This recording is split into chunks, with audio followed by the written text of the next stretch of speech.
Coming off a very successful home weekend, getting a couple of much needed victories. Absolutely. Fun weekend all around. We scored goals. We limited the opportunities for the other team and in front of two great crowds. So we're really excited. Turn your attention now to this week where you go on the road to the East Coast. Obviously a challenge there, facing a very good Virginia team and then a Central Florida program that's had some success in recent memory as well. Yeah, this is a huge challenge. I mean, we've started another phase in terms of our season goals, and this is about as good as it gets in terms of a weekend, and so that'll prepare us for conference play. More importantly, it gives us a chance to see where we're at as a program right now. Virginia doesn't get any better than that, whether it's the coaching staff, facilities, environment. So we're very much looking forward to that challenge Friday night there. And then obviously Central Florida is a very good team, tournament team, and playing well right now. Got some good results on the West Coast this past weekend. So obviously a challenging weekend ahead.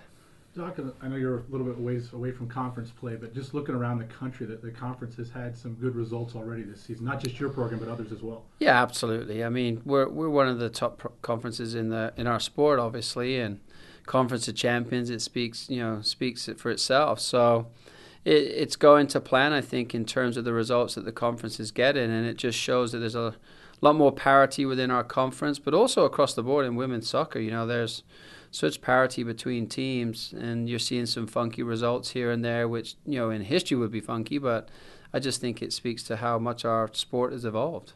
And then talking about your program, you've had an opportunity to play a lot of players. You've spoken about the depth of your program, and it's showing up, and then a ton of people have already seen goals or assists on their side of the ledger.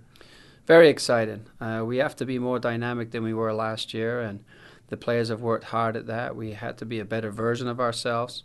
The players have worked hard at that, and so we're seeing the kind of fruits of the labor in terms of the hard work that they've put in. And with our new players, they've really bedded in really well in terms of their contribution, both on and off of the field. So we're in a good place, but like we've talked about already, as we transition into this next phase of non-conference games, the level of our opponent on the road, and just in terms of as we build towards conference play, we've got to turn it up a little bit and take another step forward. And last question for you. Talk about the goalkeeper situation. Obviously, Gravine Claire's come in as a redshirt freshman and eaten up the majority of the minutes. But the last couple of matches, you had an opportunity to get some playing time for Ariana. Well, and that was important. Coming into the season, we didn't know who was going to be our number one. Both Gravine and Ari had a successful spring. And in this preseason, we've been very comfortable with both. And in this non-conference part of our schedule, we wanted to make sure that we got a chance for Ari to get some minutes under her belt, because you never know. But the other side of it is Gravine's gotten the minutes she's gotten because she hasn't put a foot wrong since she's been in there. So, we're very fortunate. We have a great goalkeeping coach in Graham, and he's helping all three develop in terms of Matisse too. But right now Gravine's done a good job. Nothing to lose the starting job, and Ari's done everything we expected her to do when she's come in. So we're in a great place in that position.